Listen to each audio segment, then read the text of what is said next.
بسم اللہ الرحمن الرحیم الحمد للہ رب العالمین والعاقبۃ للمتقین والصلاة والسلام علی اشرف الانبیاء والمرسلین وعلی آلہ واصحابہ۔ ہم باب الحیض پڑھ رہے تھے اور حیض سے متعلقہ متعدد احکام جو ہیں وہ ہم پڑھ چکے ہیں۔ تو آج انشاءاللہ اسی باب کو ہی آگے کنٹینیو کریں گے۔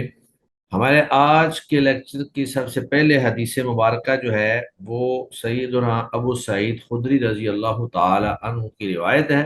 وعن ابی سعید الخدری کی رضی اللہ تعالی عنہ، سیدنا ابو سعید خدری رضی اللہ تعالی عنہ سے روایت ہے، قال انہوں نے کہا، قال رسول اللہ صلی اللہ علیہ وسلم، رسول اللہ صلی اللہ علیہ وآلہ وسلم نے فرمایا کہ الیسا، کیا ایسا نہیں ہے کہ اذا حاضت المرأۃ، کہ جب عورت حائضہ ہوتی ہے، لم تصلی ولم تصم، کہ وہ نہ تو نماز پڑھتی ہے اور نہ ہی وہ روزہ رکھتی ہے۔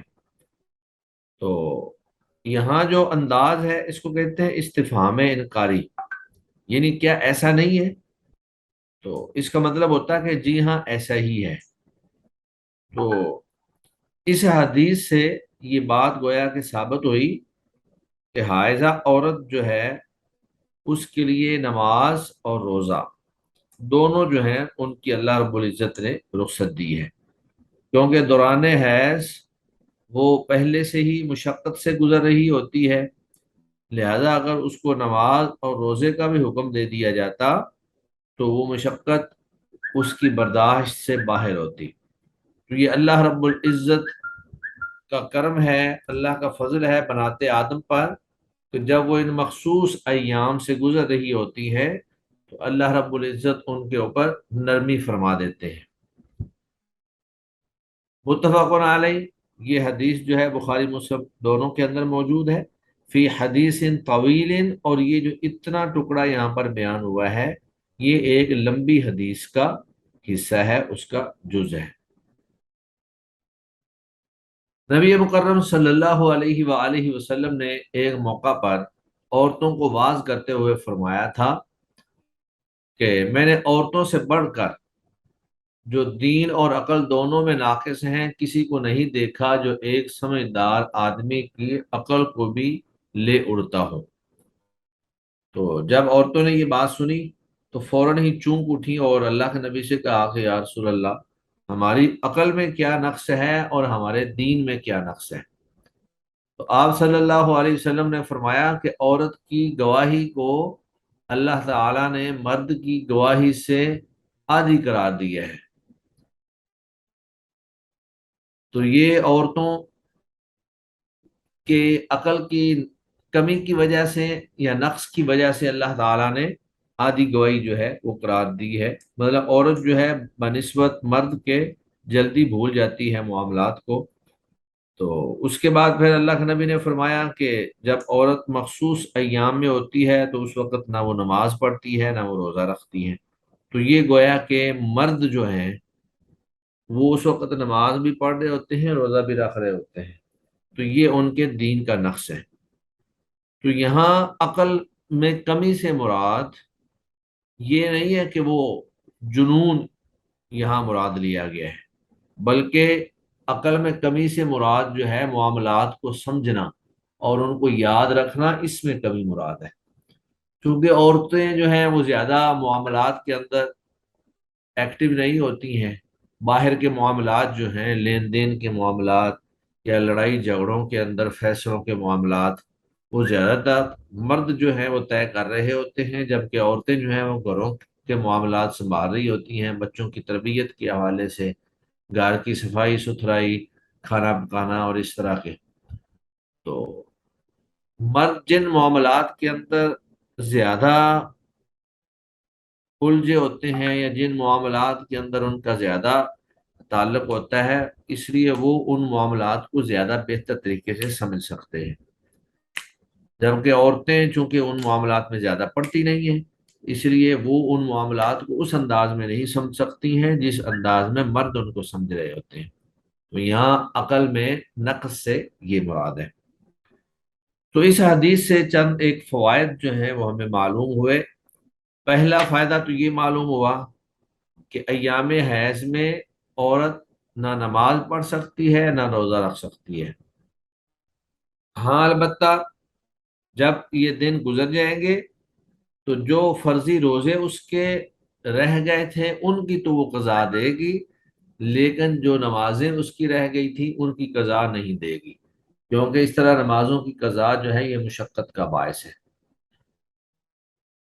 اور پھر اس سے یہ بات بھی معلوم ہوئی کہ دین کے اندر یہ جو نقص ہے یہ اللہ رب العزت کی طرف سے ہے اور اللہ کے حکم سے ہے، لہذا یہ نقص کوئی معیوب اور قابل ملامت نہیں ہے، یہ اللہ رب العزت نے ہی رخصت دی ہے اور اجازت دی ہے۔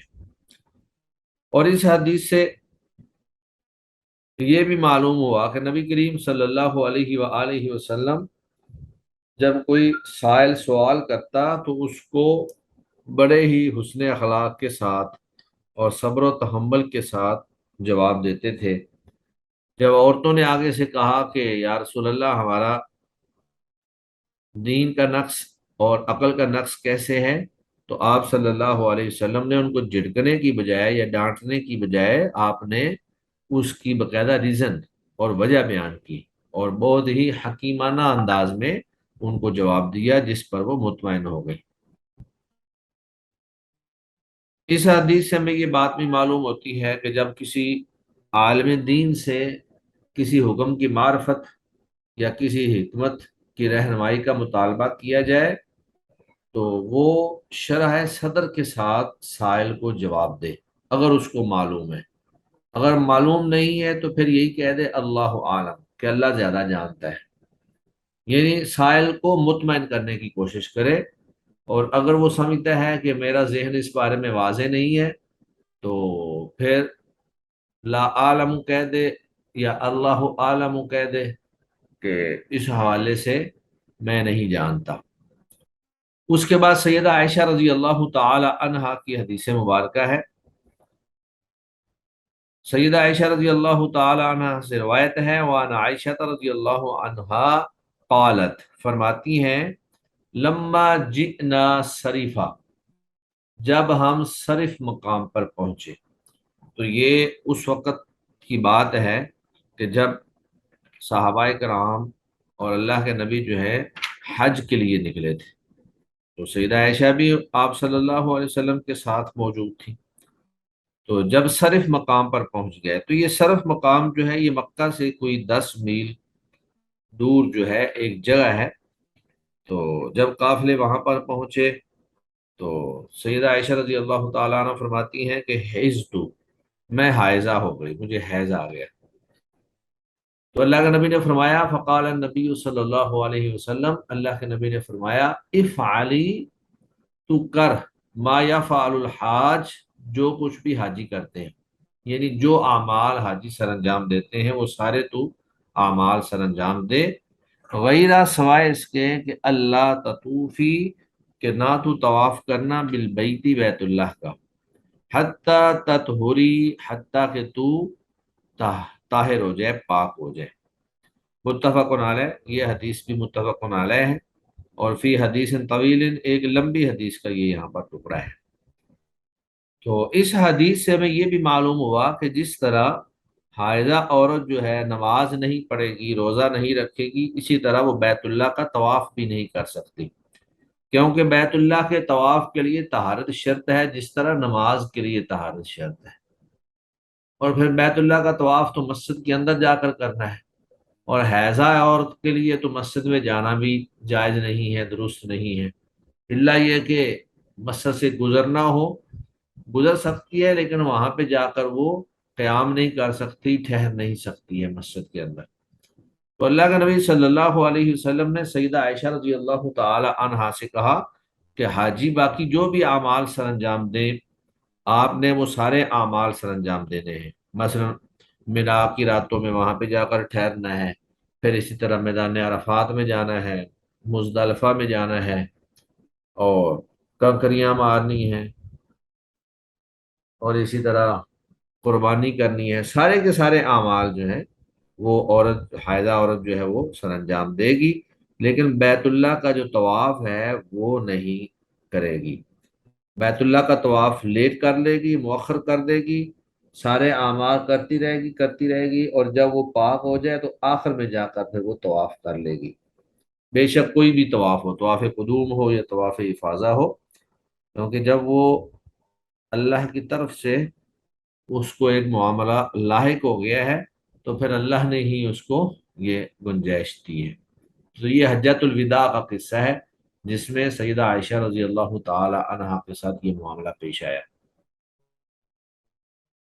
اور یہی وہ واقعہ تھا یا یہی سفر تھا کہ جس میں چونکہ سیدہ عائشہ جو ہے وہ حائضہ ہو گئی تو وہ پھر عمرہ بھی نہیں کر سکی، تو جب آپ پاک ہو گئی تو آپ نے طواف افاضہ وغیرہ کر لیا، تو اللہ کے نبی نے ان کے بھائی حضرت عبد الرحمن بن ابو بکر کو کہا کہ آپ مقام تنعیم پر، یعنی جو اس وقت مسجد عائشہ ہے، آپ ان کو لے جائیں اور یہ وہاں سے احرام باندھ کر آ جائیں اور یہ جو ہے عمرہ کر لیں۔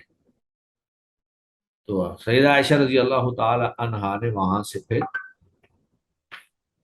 واپسی آ کر جو ہے، یعنی مسجد عائشہ سے جا کر احرام باندھا، اور احرام باندھ کر آپ نے عمرہ کیا، عمرے کا احرام باندھ کر۔ تو اس حدیث سے یہ بات معلوم ہوئی کہ حیض والی عورت جو ہے وہ بیت اللہ کا طواف نہیں کرے گی، اور یہ بات بھی معلوم ہوئی کہ بیت اللہ کے طواف کے علاوہ باقی جتنے اعمال ہیں وہ سارے کے سارے عورت ادا کر سکتی ہے۔ اور اس سے یہ بات بھی معلوم ہوئی کہ باقی جو اعمال ہیں، جیسے سعی ہے یا وقوف عرفہ ہے یا مزدلفہ کی رات ہے یا رمی وغیرہ ہے، ان معاملات میں طہارت شرط نہیں ہے، طہارت صرف بیت اللہ کے طواف میں شرط ہے۔ ہاں البتہ اگر وہ سارے اعمال بھی طہارت کی حالت میں کیے جائیں تو زیادہ افضل ہے، لیکن ان میں طہارت شرط نہیں ہے۔ پھر اس حدیث میں یہ بات بھی موجود تھی، کیونکہ یہ ایک لمبی حدیث کا ٹکڑا ہے، سیدہ عائشہ رضی اللہ تعالی عنہا جو ہے وہ رو رہی تھی، تو اللہ کے نبی نے ان سے پوچھا کہ کیا ہوا ہے آپ کو؟ تو کہنے لگی کہ مجھے حائض آ گئے ہے۔ تو اللہ کے نبی صلی اللہ علیہ وسلم نے ان کو تسلی دیتے ہوئے کہا کہ یہ تو اللہ رب العزت نے بناتے آدم کی تقدیر میں لکھ دیا ہے، اس میں رونے کی کون سی بات ہے، اور یہ ہر عورت کو پیش آتا ہے۔ تو حیض کا آنا یہ کوئی اللہ کی طرف سے ناراضگی یا اللہ کی طرف سے کوئی سزا نہیں ہے، یہ ایک طبی امر ہے، اور یہ وہ خون ہوتا ہے کہ جس سے انسانی نسل کی بقا ہے، کیونکہ یہی خون جو ہے بعد میں جب حمل ٹھہر جاتا ہے تو یہی خون جو ہے بچے کی ولادت کے اندر بنیادی کردار ادا کرتا ہے۔ تو اللہ کے نبی صلی اللہ علیہ وسلم نے ان کو تسلی دی، تو کوئی شخص اگر غم زدہ ہو تو اس کو تسلی دینی چاہیے۔ اس کے بعد پھر سیدنا معاذ بن جبل رضی اللہ تعالی عنہ سے روایت ہے انہ سأل النبی صلی اللہ علیہ وسلم، کہ انہوں نے نبی کریم صلی اللہ علیہ وآلہ وسلم سے سوال کیا کہ ما یحل للرجل، کیا کچھ حلال ہے، جائز ہے آدمی کے لیے، من امرأتی ہی اپنی بیوی سے، وہی حائض اس حال میں کہ وہ حائضہ ہو، یعنی جب عورت حائضہ ہو تو پھر خامد کے لیے اپنی بیوی سے استمتاع کہاں تک حلال ہے؟ فقالا، تو آپ صلی اللہ علیہ وسلم نے فرمایا ما فوق الازار، ازار سے اوپر اوپر، تہبند سے اوپر اوپر۔ تو یہ اصل میں کنایا ہے اس بات کی طرف کہ جماع کرنا جائز نہیں ہے، اس کے علاوہ جو ہے سب جائز ہے۔ رواہ ابو داود، اس حدیث کو امام ابو داود نے روایت کیا ہے، وضعفہ، اور اس کو ضعیف قرار دیا ہے۔ یہ حدیث اگرچہ ضعیف ہے لیکن اس سے پیچھے بھی اسی معنی کی روایت جو ہے وہ گزر چکی ہے کہ آپ صلی اللہ علیہ وآلہ وسلم نے فرمایا کہ اسنعوا کل شیء الا الجماع، کہ جماع کے علاوہ جو ہے آپ سب کچھ کر سکتے ہیں۔ یہ حدیث اس سے پیچھے ہم پڑھ چکے ہیں۔ اس کے بعد پھر حیض کے علاوہ ایک اور خون ہوتا ہے جس کو نفاس کا خون قرار دیا جاتا ہے۔ اگرچہ یہ باب تو حیض کا چل رہا ہے، لیکن حیض کے ساتھ ملتے جلتے جو خون تھے ان کا بیان بھی اسی باب کے اندر ہی بیان کر دیا گیا، تاکہ ان خونوں کے درمیان کوئی الجھن پیدا نہ ہو جائے۔ جس طرح کے استحاضہ کا حکم جو ہے وہ اس سے پہلے ہم احادیث کے اندر پڑھ چکے ہیں۔ تو رحم مادر سے جو خون جاری ہوتے ہیں وہ تین طرح کے ہوتے ہیں، اور یہ میں پہلے بھی دو تین دفعہ بتا چکا ہوں۔ ایک خون حیض ہوتا ہے، ایک خون استحاضہ ہوتا ہے۔ ان دونوں کے درمیان یہ فرق ہے کہ حیض کا خون جو ہے وہ گاڑھا ہوتا ہے، بدبودار ہوتا ہے، جبکہ استحاضہ کا خون جو ہے وہ پتلا ہوتا ہے اور اس میں بدبو نہیں ہوتی ہے، وہ ایسی ہے کہ جیسے جسم کے کسی بھی حصے سے خون جو ہے وہ نکل آئے۔ پھر حیض کا جو خون ہے وہ کالے رنگ کا ہوتا ہے، اور استحاضہ کا خون جو ہے وہ سرخ رنگ کا فریش خون کی طرح ہی ہوتا ہے۔ اور تیسرا خون جو ہے اس کو کہتے ہیں نفاس کا خون، اور یہ نفاس کا خون جو ہے یہ بچے کی ولادت کے بعد جاری رہتا ہے، اور اس کی زیادہ سے زیادہ مدت جو ہے وہ 40 دن ہے، کم از کم اس کی مدت جو ہے وہ مقرر رہی ہے۔ بسا اوقات کئی خواتین کو یہ خون جو ہے ممکن ہے 10 دن کے بعد ہی ختم ہو جائے یا 20 دن کے بعد ختم ہو جائے، لیکن 40 دن کے سے زیادہ نہیں یہ چل سکتا۔ اگر کسی کا خون 40 دن سے بھی زیادہ چل رہا ہے تو پھر اس کو نفاس نہیں کہیں گے، اس کو استحاضہ کہیں گے، اور 40 دن کے بعد عورت جو ہے وہ نماز بھی پڑھنا شروع کر دے گی اور روزہ بھی رکھنا شروع کر دے گی۔ ہاں البتہ کم مدت جو ہے وہ متعین نہیں ہے۔ اگر کسی کا نفاس کا خون 40 دن سے پہلے ہی ختم ہو جاتا ہے تو وہ عورت جو ہے نماز اور روزہ جو ہے شروع کر دے گی۔ تو سیدہ ام سلمہ رضی اللہ تعالی عنہ سے روایت ہے، وعن ام سلمہ رضی اللہ تعالی عنہ، سیدہ ام سلمہ رضی اللہ تعالی عنہ سے روایت ہے، قالت فرماتی ہیں، کانت النفساء، تھی نفاس والی عورتیں، تقعدو بیٹھی رہتی، علی عہد النبی صلی اللہ علیہ وسلم، اللہ کے نبی کے زمانے میں، بعد نفاسیہا، اپنا نفاس آنے کے بعد، یعنی بچے کی ولادت کے بعد بیٹھی کیسے رہتی تھی؟ یعنی نماز نہیں پڑھتی تھی، روزہ نہیں رکھتی تھی۔ 40 یومن، 40 دن۔ تو یہ 40 دن جو ہے اس حدیث کے اندر اللہ کے نبی نے بیان کیا ہے۔ رواہ الخمسۃ الا النسائیہ، اس حدیث کو امام نسائی کے علاوہ خمسہ ائمہ خمسہ نے روایت کیا ہے۔ واللفظ لابی داود، اور یہ جو الفاظ اوپر بیان ہوئے ہیں یہ امام ابو داود کے ہیں۔ وفی لفظ اللہ، اور اسی طرح ان کی ایک روایت کے اندر یہ الفاظ بھی ہیں کہ ولم یأمرھا النبی صلی اللہ علیہ وسلم، اور نہیں نفاس والی کو اللہ کے نبی نے حکم دیا بقضاء صلاۃ النفاسی، نفاس میں رہ جانے والی نمازوں کی قضا کا۔ وصححہ الحاکم، اس حدیث کو امام حاکم نے روایت کیا ہے۔ تو یہ حدیث جو ہے یہ نفاس کے احکام پر مبنی ہے۔ ایک تو اس میں نفاس کی زیادہ سے زیادہ مدت جو ہے وہ بیان کی گئی ہے، اور دوسرا اس کے اندر یہ بیان کیا گیا ہے کہ نفاس والی عورت جو ہے وہ بھی حائضہ کی طرح نماز نہیں پڑھے گی اور نہ ہی نماز کی قضا دے گی۔ ہاں البتہ روزے جو ہیں، روزہ وہ رکھے گی تو نہیں، لیکن روزے کی قضا بعد میں دی جائے گی، حتیٰ کہ حائضہ عورت جو ہے وہ بھی روزے کی قضا دے گی۔ تو روزے کی قضا دی جا سکتی ہے لیکن نماز کی قضا نہیں، کیونکہ نماز کی قضا جو ہے وہ پھر مشقت کا باعث بن جاتی ہے۔ تو یہاں پر ہمارا باب الحیض جو ہے وہ مکمل ہو چکا ہے۔ اس حدیث سے متعلق جو ہے چند ایک احکام جو ہیں وہ حدیث کے اندر ہی بیان ہو چکے ہیں۔ پہلا حکم تو یہاں سے یہ معلوم ہوا کہ نفاس کے خون کی مدت زیادہ سے زیادہ 40 دن ہے۔ دوسری بات یہ معلوم ہوئی کہ حائضہ عورت کی طرح نفاس والی عورت بھی نہ نماز پڑھے گی نہ روزہ رکھے گی۔ تیسری بات یہ معلوم ہوئی کہ نفاس والی عورت جو ہے وہ نماز کی قضا تو نہیں کرے گی، لیکن اپنے روزوں کی قضا جو ہے وہ کرے گی۔ اب یہ کہ حیض اور نفاس میں کیا فرق ہے، چند ایک چیزیں جو اہل علم نے یہاں پر حیض اور نفاس کے فرق میں بیان کی ہیں۔ کہتے ہیں کہ حیض کی طرح نفاس بلوغت کی علامت نہیں ہوتا، کیونکہ نفاس آنے سے قبل بلوغت ثابت ہو چکی ہوتی ہے۔ تو حیض جو ہوتا ہے یہ بلوغت کی علامت ہوتی ہے، کہ جب کسی عورت کو حیض شروع ہو جائے وہ بلوغت کی علامت ہے، کہ وہ بالغ ہو چکی ہے بچی۔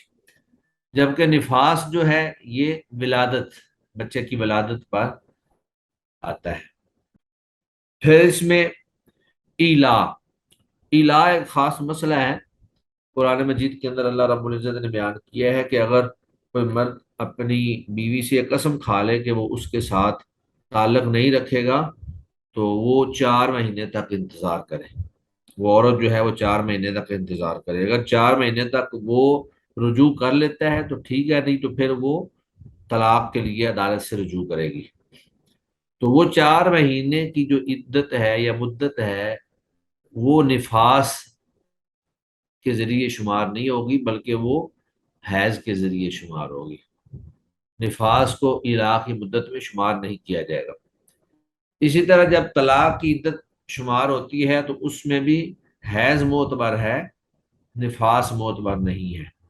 یعنی اگر کسی عورت کو طلاق ہو جاتی ہے اور اس کے 3 حیض پورے نہیں ہوتے ہیں، درمیان میں نفاس آ جاتا ہے، تو اس کی عدت جو ہے وہ لمبی ہو جائے گی۔ پھر اس سے یہ بات بھی ثابت ہوئی کہ حیض کے دوران طلاق دینا تو خلاف سنت ہے۔ اگرچہ اہل علم کے راجح موقف کے مطابق اگر کوئی شخص حیض میں بھی طلاق دے دے تو شمار تو ہو جائے گی، لیکن وہ سنت کے خلاف ہے، جو طلاق کا ایک درست طریقہ ہے اس کے خلاف ہے۔ لیکن اگر کوئی شخص نفاس کی حالت میں طلاق دے دیتا ہے تو وہ سنت کے خلاف نہیں ہے۔ پھر اسی طرح حیض کی کم از کم مدت 1 دن ہے، یعنی 1 دن کا بھی حیض ہو سکتا ہے، جبکہ نفاس کی کم از کم مدت جو ہے وہ مقرر نہیں ہے، یہ زیادہ بھی ہو سکتا ہے، تھوڑا بھی ہو سکتا ہے، حتیٰ کہ چند گھنٹے بھی ہو سکتا ہے۔ پھر حیض میں یہ ہے کہ حیض اگر اپنی مدت کے دوران ایک دفعہ بند ہو جائے اور دوبارہ شروع ہو جائے تو اس کو حیض ہی شمار کیا جائے گا۔ لیکن نفاس میں ایسا نہیں ہے کہ جب نفاس کا خون ایک دفعہ بند ہو گیا اور پھر دوبارہ 2-4 دن رکنے کے بعد دوبارہ شروع ہو گیا تو اس کو نفاس شمار نہیں کیا جائے گا، بلکہ اس کو استحاضہ شمار کیا جائے گا۔ تو یہ تمام احکام جو ہیں حیض اور استحاضہ اور نفاس سے متعلق تھے جو ہم نے پڑھے ہیں۔ اس کے بعد جو آگے باب شروع ہو رہا ہے وہ ہے کتاب الصلاح، نماز کا باب۔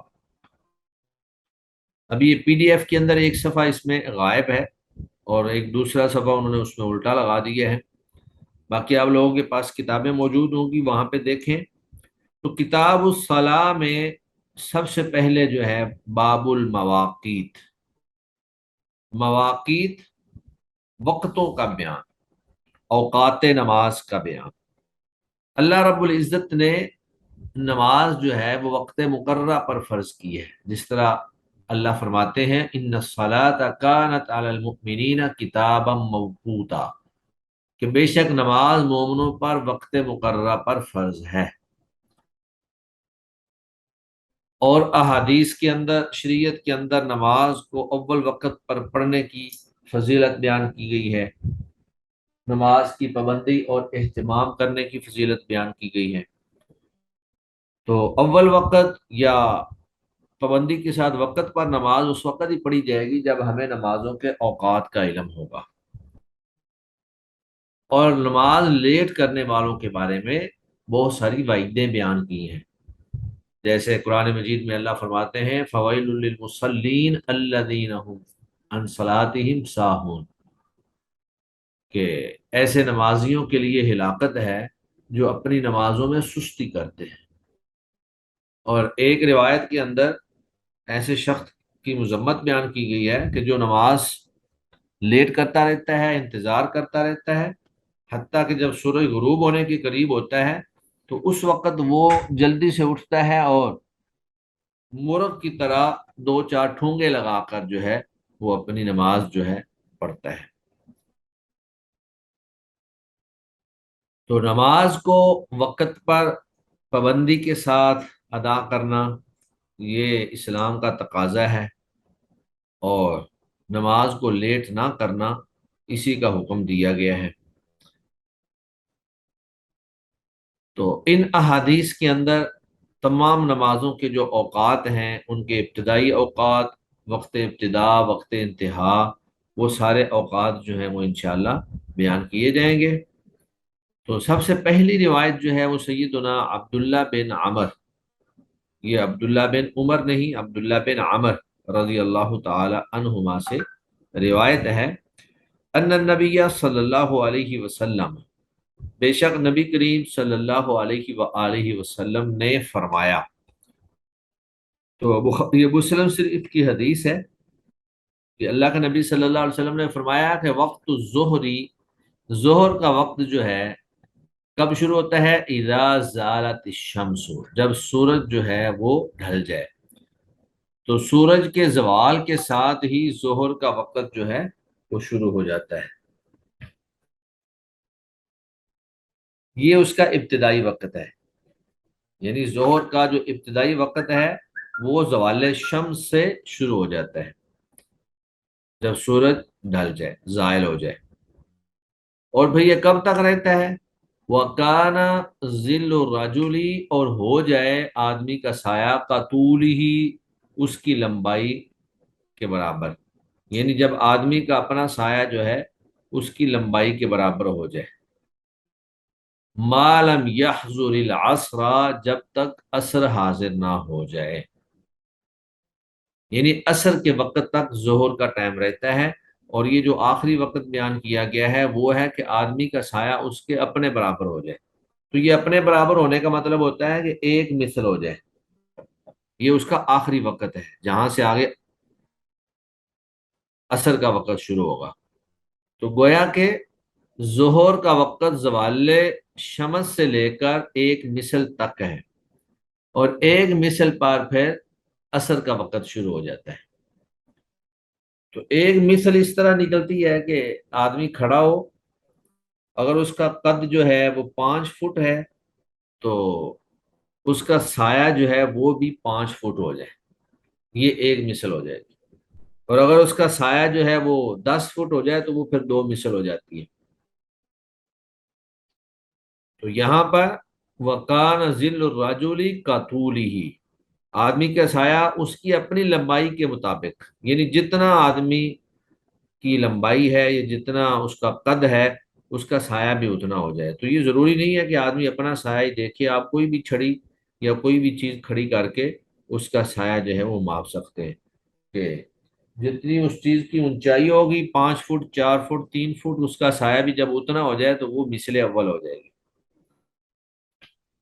آگے فرمایا کہ وہ وقت العصری، اور عصر کا وقت، یعنی شروع کا تو وہاں سے معلوم ہو گیا کہ مالم یحضر العصر، اور عصر کا وقت جو ہے ما اس وقت تک ہے لم تصفر الشمس، جب تک سورج زرد نہیں پڑ جاتا، یہ اس کا آخری وقت ہے۔ تو گویا کہ اول مثل سے لے کر سورج کے زرد ہونے تک عصر کا وقت ہے۔ وقت صلاۃ المغربی، اور مغرب کی نماز کا وقت ما لم یغب الشفق، جب تک شفق جو ہے وہ غائب نہ ہو جائے۔ تو شروع کا وقت بیان نہیں کیا، لیکن شروع کا وقت جو ہے وہ غروب آفتاب سے ہی ہے، لیکن یہ ہے کہ وہ کب تک چلتا ہے؟ وہ غروب شفق تک چلتا ہے۔ اب شفق کیا چیز ہے؟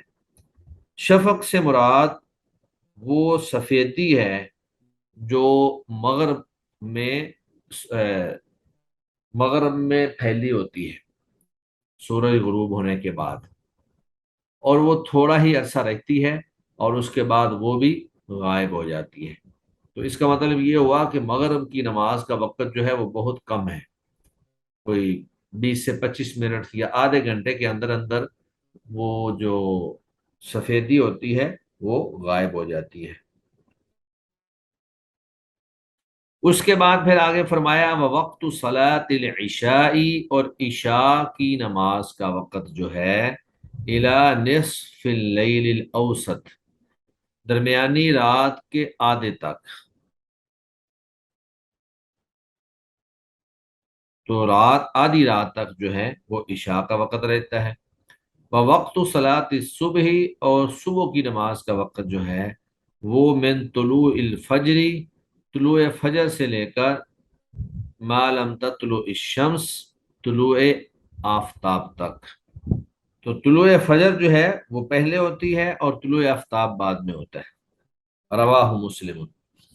تو طلوع فجر جو ہے یہ بھی ایک سفیدی ہے جو فجر کے وقت، صبح کے وقت جو ہے آسمان پر پھیل جاتی ہے، رواہ مسلم، اس حدیث کو امام مسلم نے روایت کی ہے۔ اب اس حدیث کے اندر نبی مکرم صلی اللہ علیہ وآلہ وسلم نے پانچوں کی پانچوں نمازوں کے جو اوقات ہیں وہ تفصیل سے بیان فرما دیے ہیں۔ تو نمازوں کے اوقات وقت مقرر کرنے کا فائدہ یہ ہے کہ آدمی کو انہی اوقات کے اندر اندر ہی نماز پڑھ لینی چاہیے۔ اگر وہ ان اوقات کے اندر نماز پڑھے گا تو اس کی نماز ادا ہوگی، لیکن اگر وہ ان اوقات سے لیٹ کر کے نماز پڑھے گا تو پھر اس کی نماز ادا نہیں ہوگی بلکہ اس کو قضا کہا جائے گا۔ وَلَهُ مِنْ حَدِيثِ بُرَيْدَةَ فِي الْعَصْرِ، اور امام مسلم کی ہی ایک حدیث جو ہے حضرت بریدہ رضی اللہ تعالی عنہ سے انہوں نے روایت کی ہے، فی العصر، عصر کی نماز کے بارے میں، یہ عصر کی نماز کے بارے میں کہ والشمس بیضاء نقیۃ، کہ عصر کی نماز اس وقت تک جائز ہے جب تک سورج جو ہے بیضاء، روشن، نقیہ، صاف ہو، یعنی زرد نہ پڑ جائے۔ تو یہ تقریباً پچھلی حدیث کے مطابق کی بات ہے کہ جب تک سورج روشن اور صاف ہو، زرد نہ پڑے۔ تو جب سورج زرد پڑ جاتا ہے پھر وہ بیضاء نہیں ہوتا ہے، تو زرد ہونا وہ اس کا آخری وقت ہے۔ تو یہ گویا کہ اس کا وقت ادا ہے کہ جب تک سورج روشن ہو اور صاف ہو تو اس وقت آپ نماز پڑھیں تو وہ آپ کی نماز ادا ہی ہوگی۔ ومن حدیث ابی موسیٰ، ابو موسیٰ کی حدیث میں یہ الفاظ ہیں کہ والشمس مرتفعۃ، کہ سورج جو ہے وہ ابھی تک بلند ہو۔ تو جب سورج بلند ہوتا ہے تو وہ روشن ہوتا ہے اور پھر وہ زرد نہیں ہوتا ہے۔ تو الفاظ اگرچہ مختلف ہیں لیکن مفہوم جو ہے تینوں طرح کے الفاظ کا ایک ہی ہے۔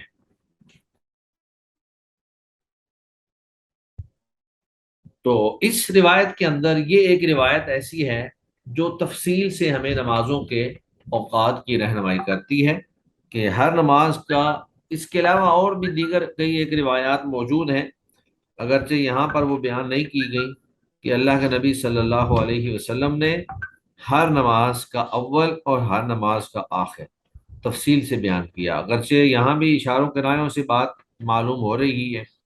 پھر اسی طرح ایک اور روایت موجود ہے جس میں یہ ہے کہ سیدنا جبرائیل علیہ الصلاۃ والسلام اللہ کے نبی کے پاس آئے اور پہلے دن آپ نے اول وقت میں ساری نمازیں پڑھائیں اور دوسرے دن آپ نے آخری وقت پر ساری نمازیں پڑھائیں، اور پھر اللہ کے نبی سے کہا کہ آپ کی امت کی نمازوں کے اوقات ان دونوں اوقات کے درمیان ہیں، یعنی جو اول اوقات تھے وہ اور جو انتہائی اوقات تھے وہ۔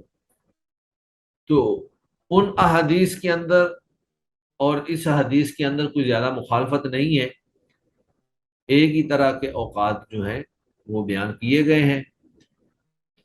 باقی نماز جو ہے وہ ایک مسلمان کے لیے انتہائی اہم اور ضروری فرض کی حیثیت رکھتی ہے۔ قیامت والے دن سب سے پہلے نماز کے بارے میں ہی سوال کیا جائے گا۔ اول ما یحاسب به العبد یوم القیامت الصلاۃ، تو اگر نماز کے سوال میں انسان کامیاب ہو گیا تو انشاءاللہ باقی سوالوں میں بھی کامیاب ہو جائے گا، اور اگر نماز کے حوالے سے ہی ناکام رہا تو باقیوں کے اندر کامیابی کے جو چانسز ہیں وہ معدوم ہو جائیں گے۔ تو بہرحال ہم نے باب الصلاۃ جو ہے وہ شروع کر دیے ہیں، انشاءاللہ نیکسٹ ویک میں بھی ہم اس کے بارے میں ہی پڑھیں گے۔ چلیں، سبحانک اللہم و بحمدک، اشہد ان لا الہ الا انت، استغفرک و اتوب الیک۔ السلام علیکم ورحمۃ اللہ وبرکاتہ۔